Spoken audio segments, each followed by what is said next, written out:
Welcome to What the Flick, gang. 4 people here for our discussion of episode 8 of Girls. I'm season. Jessa. Huh? I know. I was thinking that. Who do I want to be? None of them really. Yeah, totally. No. Adam? Yeah, I mean Hannah. At least he's working. Everybody wants to be Adam. Everybody wants to be Adam. Brett Erlich, Anna Kasparian, Alonso Duralde, Ben Mankiewicz. Incidentals, the name of the episode, and continuing, everybody's growing up, still acting like a putz, but growing up. Mm-hmm. This was funny. I found myself a bit crestfallen when Ray threw Marnie out for some reason. Loved it. Yeah, right. Yeah, totally. You're probably right. I thought that her reaction was surprisingly okay, considering that she got dumped twice in such a short period of time. Well, she did rush off to the bathroom of the Gramercy and sobbed. Yeah. And I can't tell you about it. But then she was chilling. She was singing songs like later on and hanging out. There was a handsome guy there with a guitar. I know I'm about to start hating Marnie again. Yeah. You know, I like mess Marnie. Right. I don't like thinks she's not a mess Marnie, because she's always a mess. The thing is, when she is at her lowest point, just like ham-fisting a pizza, and she's like, oh, these fucking people, I hate them all. I love that Marnie. I'm all about her. How would you not tell her after you fucked that Marnie? Yeah, right? exactly. Like, come on. And why would you ever get rid of her? Like, what are you doing, Ray? You're a mistake. But, no, I see where Ray gets where he falls in the hierarchy of her interests and concerns, and I think very wisely for his own sanity dumps her. But of course, the ongoing theme of this show is that Marnie will always land on her feet because Marnie is pretty. Yes. You know, and so of course, actor guy is going to be like, oh yeah, send me your demos, you know, and all that stuff. I looked up, Eben Moss-Bachrach was not on One Tree Hill. I thought it would have been funny if they cast somebody who had been on One Tree Hill to play that, but you know, nonetheless, like it's still, of all the real actors who don't play themselves, the one they got to play themselves on the show was a One Tree Hill walk-on. But instead we get Patti LuPone though, so that was great. Yeah, that was a great scene. What a great scene. I mean, that it says so much about, you know, the main concern of the show being, you know, what happens when other people succeed more than you, but also what it says about how advertorial works. I don't have osteoporosis. Well, 5 years. Oh, you yeah. know? Also, the part about the dog. Say you got it. Walking my dog. Well, what's the dog's name? They make Pippin. Yeah. How old? 5. What kind of breed? Bulldog. French. Those are cute. Right. Yeah. What a great. That was a really exquisite scene. I loved how Patti LuPone got into it. Yep. Yeah, I don't know. She instilled fear in Hannah about Adam falling in love, or not falling in love, but basically sleeping with everyone. And you know, Hannah knows that he has like this crazy sexual appetite, so she's freaking out. And it's true, you know, the people get in those shows, and it's like you're in that little tiny bubble of all up in each other's face all the time, and yeah, everybody sleeps together or has horrible fights, or it's a thing.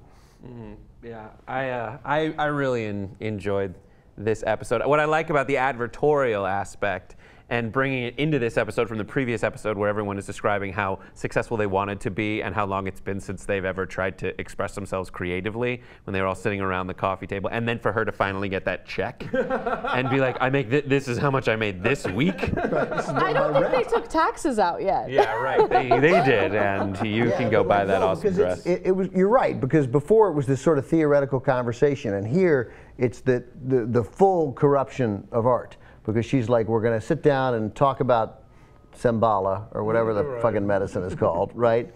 And the idea is we're going to do a regular interview, but then all they talk about is this, and it's just one lie after another. Fake dog, fake injury, fake taking it, fake osteoporosis. The whole thing is fake. And then she gets the money and everything's fine. I mean, it really is. So she's still writing fiction in a way. Right, she's still writing fiction. That's exactly what she wanted to do. She's come full circle. There you go. But we'll just work it in. It's all there was. The free sun chips were one thing, but yeah, that first paycheck, what? You know, it's a whole thing. I was actually pretty shocked at Hannah being so aggressive aggressive with getting the interview, right? Because remember, she was stood up for the interview, and she went out of her way to call the publicist and then meet up and actually do it. And I'm like, that's like uncharacteristic of her, because she refers to herself as the laziest person she knows. Right, well, my chest is a tray. That was amazing. All that stuff. Those 2 lines in a row of just like, believe me, everyone can identify with me. That's like such a Lena Dunhamism. But the editor said she needed it today, and I think after the almost quitting moment, that she feels like she's really got to deliver on Also, it seemed like she wanted to hang out with Patti LuPone. Well, sure. I think it's more than that. I think it's the very base, especially among lazy people, and I will include myself in that, is that when you are asked to perform a task for someone else, you are on it and you will move heaven and earth to get it done. When you are sitting by yourself creating, you will spend the day eating Frappuccinos and Twinkies. There's a great piece in The Atlantic actually about why writers procrastinate, and it said that basically writers will procrastinate until they reach the moment when turning in nothing is scarier than turning in something bad. And I was like, wow, someone's reading my mail. Oh gosh, I have this. I'm like getting defensive sitting here like that. I'm like, yes, that's absolutely true. I like to think that when I'm procrastinating, all the ideas that were really hard to have at first are now just sitting in a stew together, kind of, opening up, and the flavors are releasing. And finally, I don't know if it's that like, critical point of fear, but it's definitely like, if I don't write it now, I'm never going to, and I'm really disappointed in myself for not having done it already. Yeah. Just don't expect me to write until I've gotten at least an hour of solitaire blitz in first, because that's my method. That's my creative, I always think, I'm always, every conversation like this, I come to realize how unexceptional I am. And so I presume that most everyone else is like this too, but you don't want to disappoint another. Like the great thing about being a TV reporter was I had to do a story every day. What was I going to not make air? Of course I wasn't. Of course, I get it done. Every single day I get it done. But if it was... the novel in the drawer, that nobody's asking for. Or worse, even like, Ben, we want you to do these really important 3-part series, take a month. I'd have been like, oy. Right, the last 2 days, this is going to be a catastrophe. You'd like this, I should show it to you. I took a class at Columbia Journalism School from Judith Christ. And in going through stuff, because we moved, I found her evaluation of me. And I mean, that is a perceptive woman. I mean, she at 24, she got it. She was on it. I mean, she was very complimentary in parts, which was really nice. But the stuff that she thought needed work, wow. Like that was, she was, no shit, she was. So speaking of needing work, Jessa is bored out of her mind in the baby store, which I thought was... she hung the dummy. Yeah, when she's chasing after the UPS guy, tell me what you had for dinner. Just spanking the dummy, and I guess everyone's forgiving Shosh, like last week's outburst is not mentioned, and... Well, they forgave each other at the end with the music. Well, that's true, but I guess that's gone. They're letting that go and moving on to the next thing. That's like their best characteristic. Is they don't stay mad. They don't hold grudges. I feel bad for Jessa, because once you live in this whirlwind and you're doing drugs and you're meeting interesting people and you're living like this crazy life, how do you conform to societal expectations? So I actually felt a little bit of sympathy for her, because who the hell wants to work at that store? I was bored for her. It's not just societal expectations. There's a job she can get where she's not terribly bored all the time. She just doesn't have it. Like in reality, like she's working retail. Boring, because it's not the highs of cocaine, which by the end of the episode she has rediscovered. She's an addict. I mean, you're an addict. You can't. Not everything seems boring, or at some point everything seems boring except the thing that you live for. And there was some. It was funny and amusing, but that's what happens. Right. I can't do this. I need the high. Yeah. And so I feel like Coming is the scene where she's discovered as having stolen from her store and she has to face some repercussions. Yeah, of course. Yeah. I mean, this is right. Robbing cash from your boss who did you a favor. In a vacuum. Right. That's just the most efficient downward spiral. It took Although a day. Adam's sister seems to have disappeared without a trace. So sometimes there are plot things on this show that just sort of fly Adam- away. That's a really and good point. I didn't even notice that, to be yeah, honest like with you. like Adam was all concerned that she left, and it's his responsibility, and then never mentioned again. She so was Adam's sister. What's her name? The actress's name? Gabby Hoffman. Gabby. Yeah, so I forgot, but I mean, I just saw Sleepless in Seattle. There Oh, she yeah, is. there She's she adorable. And Field of Dreams. I saw them in the same Yeah. weekend. She's in both those movies. And right the now daughter. she's on this very funny Amazon pilot called Transparent. Oh, that's the other one. Yeah, which I hope gets picked up. She's And really we good in hope that. Bosch gets. So I'll watch Transparent. You watch Bosch. Fair enough. All right. So yeah, this was Adam has a role that he's just booked on. Oh yeah, we buried the left lead. the main thing out, right, right? yes, Adam is going to be on Broadway in Major Barbara, and so that sets off a whole spiral for Hannah to be concerned about. You know, he's hitting it big before anybody else, and is she going to be interesting enough to keep him? You know, You said right. It was about sex, and I think that's part of it. But it's more than sex. It's just a different world. achievement. It's developing a life outside of Hannah, thing. Yeah. and I think that's something that's really difficult for her because she's used to having this boyfriend who's always been a bit of a loser, and now all of a sudden he's succeeding, and there might be a little bit of competition between the two of them. Yeah, the power dynamic. Definitely. But she's succeeding too. She's Yeah. still Sort out. of. I mean, she's not really Financially. fulfilled in what she's doing. He's aesthetically sort of Yeah, like, but you she know. bought a dress. But yeah, no, There you I go. got She it. did. But he's living the I love dream. that moment, by the way. Yeah, I it was was like, great. "You go, girl." Did I you know like she that was little going to buy butterfly. that dress when she walked by it? You're like, I didn't know that she would look as good as she did in it. No, when they showed it in the window, I was like, oh, this is going to be where she comes back. Yep. Because the camera held long enough, I was Right, like, yeah, she's going to walk back into frame. And, you Yep. know, so that was a great moment. That first paycheck burning a hole in your wallet, you know. The sweetest thing was that bathtub scene, though, at the end. Oh, I yeah. mean, when he does it and he's good at it, and you like see the value of being with somebody who's supportive of you know, and she was like, oh my God, that's so good, you know. But then what she's afraid will happen to other people happens to her, where she just cannot help herself, but she attacks him.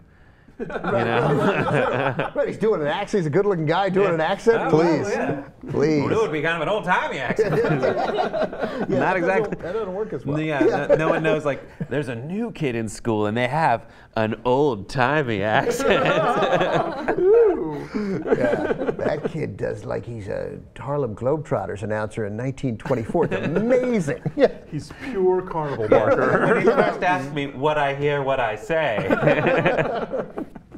What are you? He says "C" at the end of every sentence. It's so hot. Yeah. Anyway, I did love this episode, and I liked finally that they had a joke there about Shosh. Like, but you do you have any more cocaine? No, but you are on cocaine.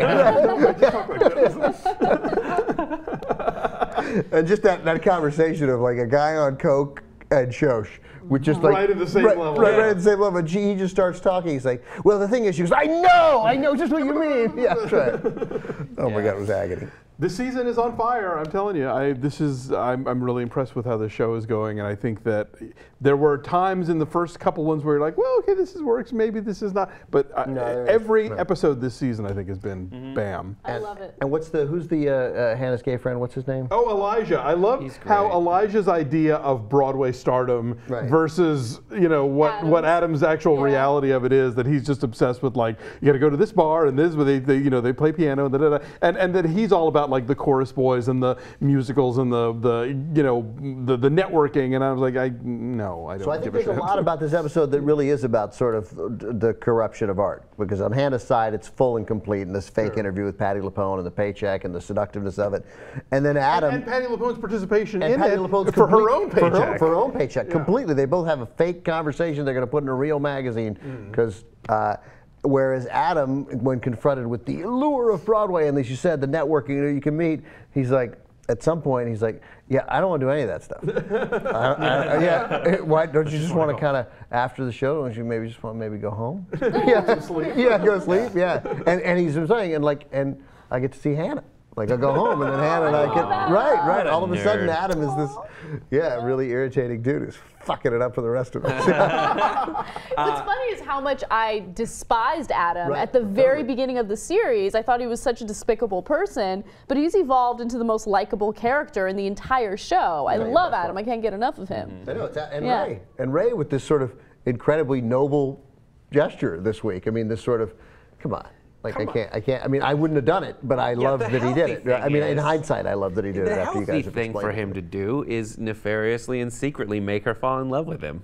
Right. You know, by just going on and pretending he doesn't care. I was hoping, because I was so bummed out about it initially, that, you know, I'm like, no, they'll get together and realize that they really like each other. But the rapidity with which she falls for One Tree Hill, like she's done with. That's it. Well, before it was the what happens when Shosh finds out, and now it's sort of like, is there still an issue if Shosh finds out? Or does she care? Do we care? I like the people so much in this show, even though I hate them sometimes. But I like when they can take like an Elijah and an Adam scene, and once I see them standing next to each other, I'm like, this is gonna be good. Yeah. That I do find myself forgiving, like, oh right, Gabby's gone this week, and I you know, maybe Shoshana, she'll blow up 3 episodes from now, but in the meantime, we're gonna have some really awesome like Adam and Elijah scenes that'll tide me over. Yeah, it was a great. And he's just eating. Yeah. He's like agreeing with everything just until the moment when he can say.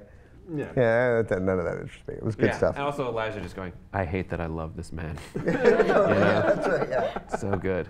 All right, man. Good stuff. What was it called? Incidentals. Incidentals. Back next week. Thanks, everybody.